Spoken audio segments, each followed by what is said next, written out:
작년부터 코로나19 바이러스가 온 세계를 발칵 뒤집어 놓았죠. 그야말로 재난 블록버스터의 시대를 전 인류가 온몸으로 체험하며 살고 있습니다. 인류는 발빠르게 백신을 개발하여 바이러스에 대항해 싸우고 있는데요. 믿을 수 있다 없다 말도 많고 탈도 많은 백신이지만 WHO는 지난 5월 7일 6번째로 코로나 바이러스 백신을 긴급 승인했습니다. 이로써 코로나 백신 공동 배분, 분배를 위한 국제 프로젝트인 코백스에 화이자, 아스트라제네카, 인도세럼 연구소, 얀센, 모더나, 시노팜 이렇게 6가지 백신이 사용할 수 있게 되었습니다. 중국은 중국의 국영 제약사인 시노팜의 백신이 코백스에 포함된 것을 가지고 메이드 인 차이나에 대한 국제적 인식을 높일 것이다 라며 백신 외교에서 또 하나의 승리를 거두었다고 자평하기도 했습니다. 원래 우리 국민들에게 1도 유명하지 않다가 최근 들어 뉴스에서 자주 이름을 듣게 된 이 회사를 알아보겠습니다.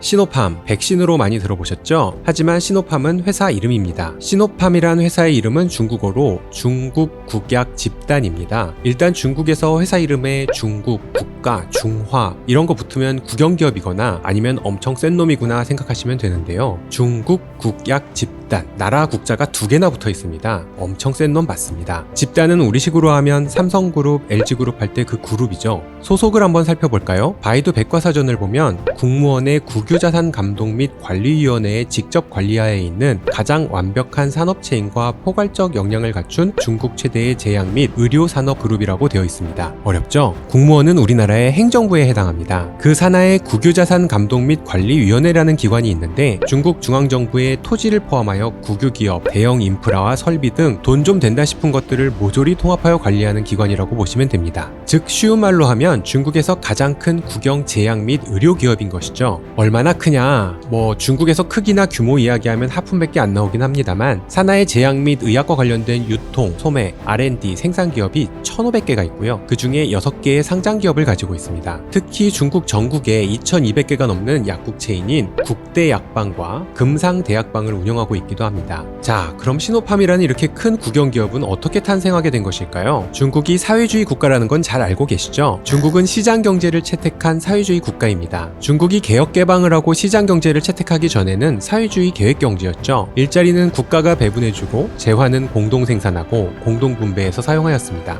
시노팜은 중국의 사회주의 계획경제 시대에 전국의 제약공장이 생산량 지침에 따라 생산한 약을 모아서 다시 전국 각지의 인민들이 골고루 쓸 수 있도록 배급하는 역할을 하던 정부기관이었습니다. 그러던 것이 1976년 중국이 개혁개방을 실시하고 시장경제를 채택함으로써 1989년에 지금의 중국 국약그룹으로 재탄생하게 되었습니다. 의약과 제약 분야의 전국적인 개발, 생산, 유통 라인을 확보한 시노팜은 특히 백신과 마취약과 관련하여서는 중국 내에서 독보적인 지위를 차지하고 있습니다. 그 이후로는 의약 및 제약뿐 아니라 대건강 분야, 즉 웰빙과 관련한 일상생활 분야까지 영역을 확대하여 제품 개발과 생산, 유통을 확대하고 있으며 관련 분야의 해외의 우수한 제품을 중국에서 유통하는 주요 창구 역할도 하고 있습니다. 얼마 전에는 우리나라의 GN 컨설팅이라는 중소기업이 시노팜과 국내 유명 제약사의 프로바이오틱스 제품 장기 총판권 계약을 성사시켜서 큰 화제가 되기도 했습니다. 다시 시노팜의 백신 이야기로 돌아와서 지금은 까마득하게 잊혀져 가고 있지만 2002년에 중국에서 중증 급성 호흡기 증후군 사스가 발병했었어요. 사스도 코로나 바이러스의 일종으로 알려져 있습니다. 중국에서 시작해 전 세계로 확산되어 714명이 사스로 사망했었죠. 2002년에서 2003년으로 넘어가는 한 해 겨울 동안 동아시아 지역이 이번 코로나 팬데믹에 준하는 공포에 휩싸였었습니다.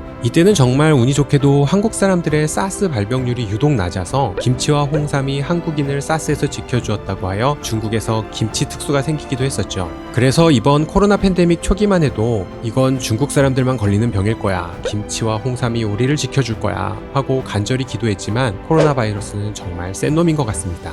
어쨌든 사스 팬데믹 당시 시노팜은 국가로부터 독점 백신 생산권을 받아 단기간에 백신 생산에 성공하여 사스로부터 세계를 구하는 데 큰 공헌을 하게 됩니다. 시노팜 코로나 백신의 예방률은 시노팜 자체 임상조사와 WHO 조사에서 모두 70%대 후반의 효과를 보였습니다. 수치만 놓고 보자면 화이자나 모더나보다는 좀 못하지만 백신으로서 충분한 효과가 있다는 것이 정설입니다. 다만 고령층에 대한 임상 결과는 충분하지 않다고 하니 주의할 필요는 있겠죠? 그럼에도 불구하고 최근 들어 아랍에미리트, 칠레, 페루, 세이셀, 바레인, 몽골 등 시노팜 접종률이 높은 국가들이 확진자가 늘어나면서 그 효능에 대한 의구심이 일고 있는 것도 사실입니다. 어쨌든 우리나라는 백신을 선택하여 접종할 수 있는 상황이 아니기 때문에 시노팜 백신의 효능을 이야기해봤자 안주거리밖에 안 되긴 합니다만, 중국에 거주하거나 사업차 중국에 자주 다니셔야 하는 분들께서는 시노팜 백신 역시 옵션이 될 수 있습니다. 추후 백신 접종자들에 대한 격리 면제가 논의될 때 최근 우리 정부의 발표처럼 WHO의 승인을 받은 모든 백신을 그 대상으로 할 수도 있겠지만, 왠지 중국은 자국산 백신에 대한 우선권을 줄 것 같은 생각이 들기 때문이죠. 예를 들어 제가 한국에서 얀센 백신을 맞았는데 중국에서는 중국산 백신만 격리 면제를 해준다고 하게 되면, 그럼 저는 시노팜 백신을 또 한 번 맞아야 하는 걸까요? 최근 코로나 확진자가 급격히 늘어나고 있습니다. 나와 가족을 지키는 마음으로 정부의 사회적 거리두기 지침에 적극 협조해 주시기 바랍니다. 곧 좋은 날 오겠죠?